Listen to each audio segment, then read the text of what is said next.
So, what we're going to look at today, we're going to move on to our last compound angle. We're looking at the intersection of compound angular surfaces.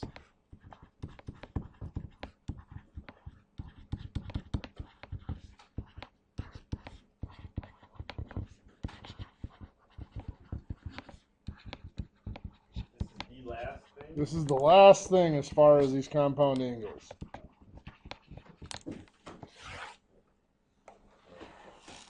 So what we're looking at here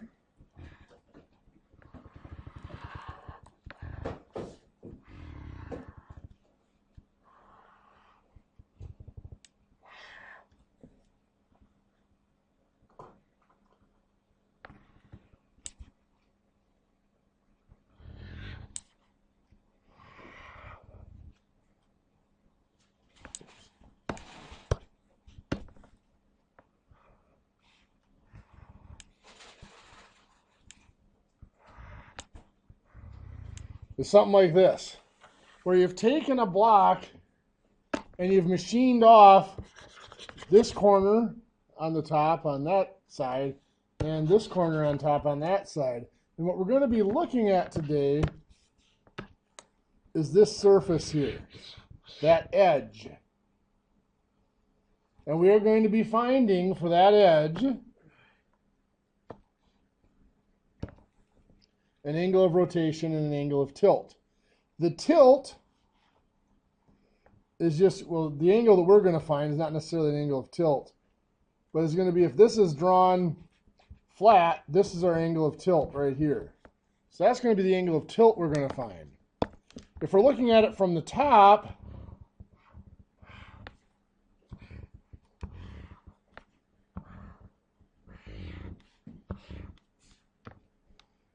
this angle right here from the top is the angle of rotation.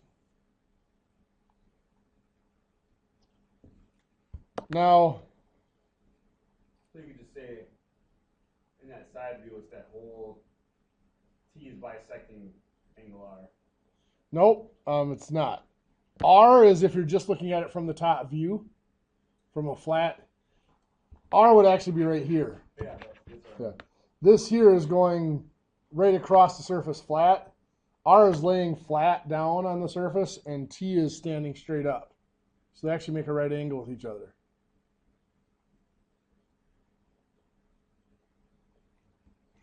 That's why you can't see T in this view, because T is actually underneath right here, standing straight up. So now there's two ways you can look at this. The first way we'll look at it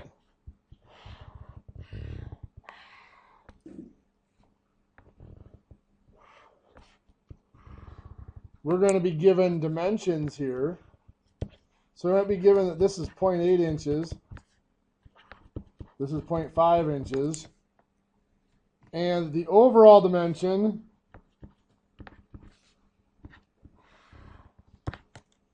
is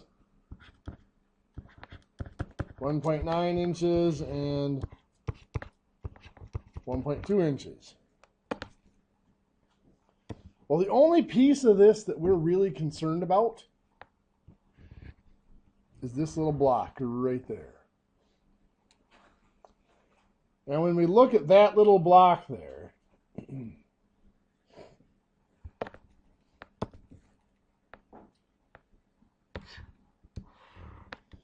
I cut it out,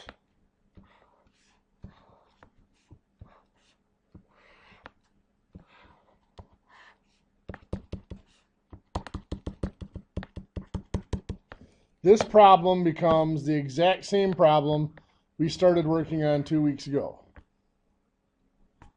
This point right here is this point here. So this point matches up with that point. This point down here is this point down here. What's that? Yeah. We're just taking it out and putting it in space. So our angles, if I cut this corner to corner here, this is angle R, and this here is angle T or A or whatever you want to label it. So we're putting it down here now like we did the first day that we were working on these. So we'd called that T-bar, I think, before, or angle A sometimes. So if I just know the dimensions of this thing, from right here, I've got 1.9 minus 0.8 gives me 1.1 inch here.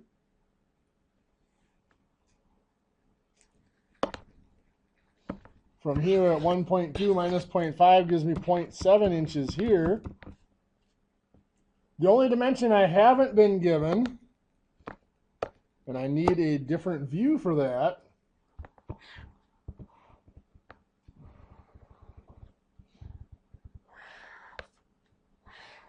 if I give you this view, say I tell you that this here is 1.4 inches and this here is 0.3 inches.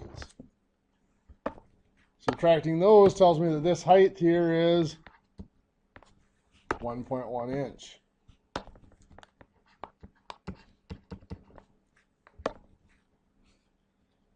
Once we have figured all that out, once we found those dimensions, this is really simple. We can find a length of that surface. How do we find the length of that surface?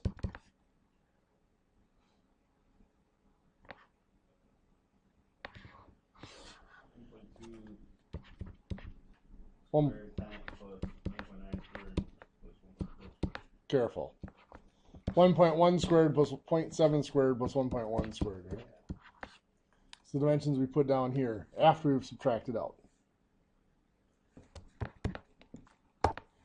So second square root 1.1 squared plus 0.7 squared plus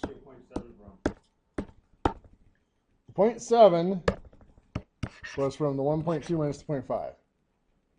Give us this dimension here. So I got 7.1. That can't be right. I got a 7 in there instead of a 0.7. That's why. 1.1. Comes out of that red line that you yeah. put in there. Yeah, so what we're looking at is just this piece here. That's why we subtracted off those pieces to get these dimensions. And then the same down here.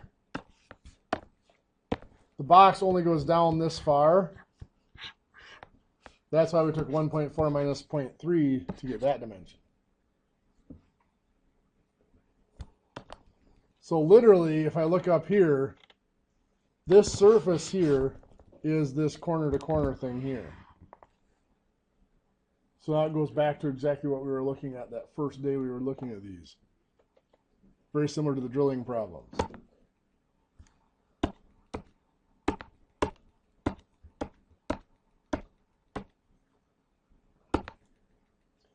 So 1.706 sounds better. Is our length. With that length, do you remember how to find R? It's going to be the inverse tangent. What's this length over here?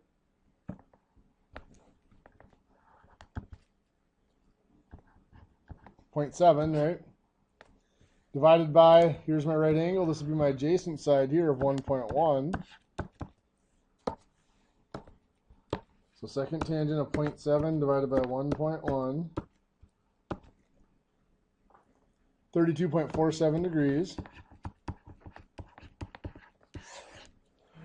And my tilt, if I'm defining it as this bottom angle here, is going to be an inverse sine, because this over here is going to be 1.1 for this side, and I found the length of that cut. So T is going to be the inverse sine of that opposite side of 1.1 divided by my length of cut, 1.706. And it's not really a length of cut here, it's just a length of that surface, or that edge. So second sine 1.1 divided by 1.706, 40.15 degrees.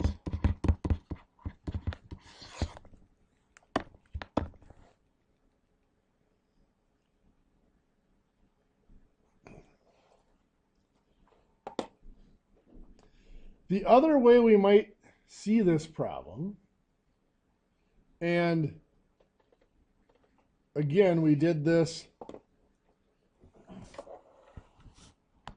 So why do you need that other 1.4, 1.3 in the side view, the right side view? Here? Because I need to get this height here, which is this.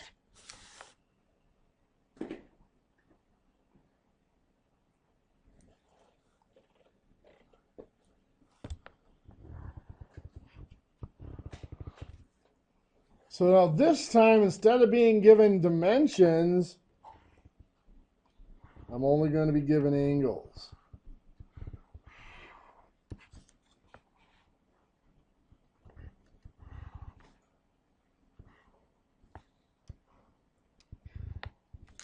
So what I'm going to give you this time is that this angle here is 24 degrees. And this angle here is 39 degrees.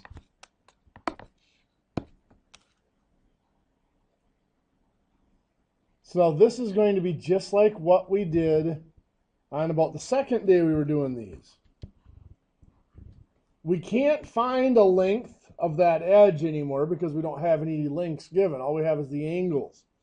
But to find my angles of rotation and tilt, I can just pick a dimension for this height here. And I'm going to do that. I'm going to pick 10 millimeters for that dimension.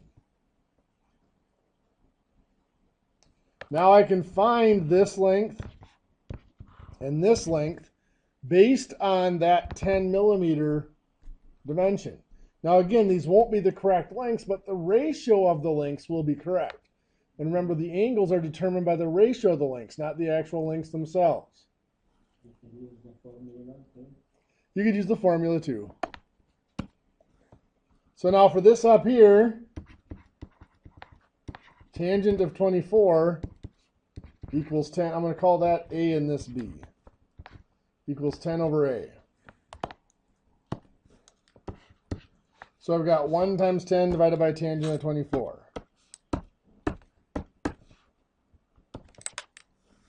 So 22.46 is that dimension up there.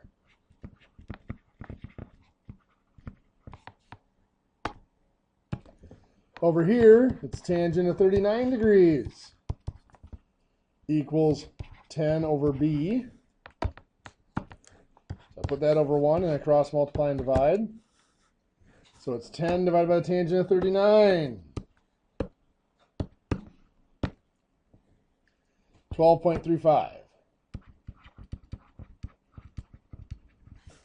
And now we're in a spot where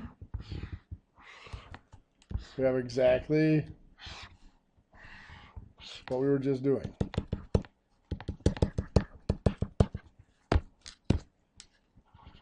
This is my surface here. That's my edge that I'm looking at. This dimension here is the 22.46. This is the 12.35, and this is 10. And I'm looking for R and T. Now you bring up the formulas, and yes, you can use the formulas on these.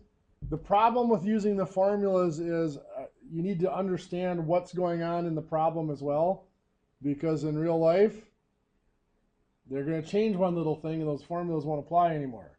So you have to be able to go back and work it from the basics, the trig basics, rather than having those formulas sometimes, because if it's not the problem that fits that formula, you need to be able to figure it out from there.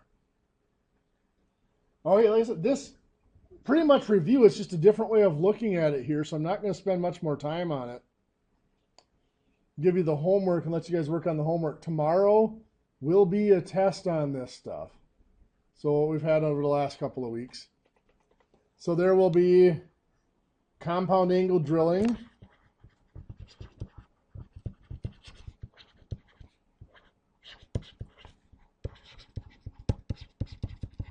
Remember, drilling looks almost exactly like what we just did here. We can either give you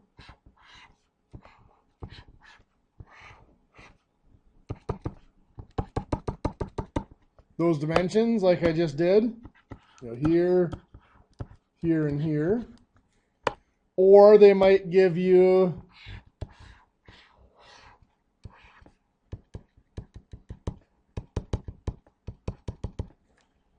simply this, where they show you the angles.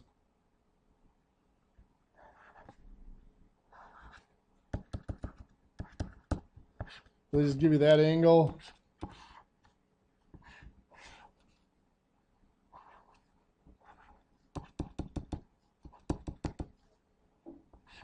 And that angle, and you go from there.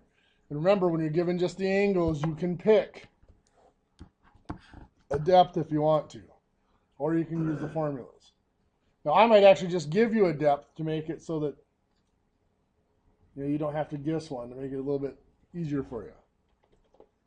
And then there's going to be the compound angle milling.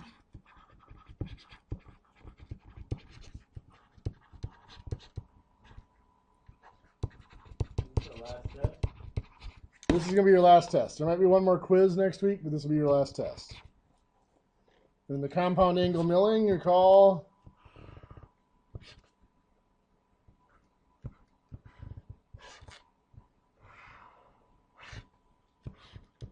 we're milling that corner off a piece, and you've got to find your rotation and your tilt. That's what we were doing yesterday and last Thursday.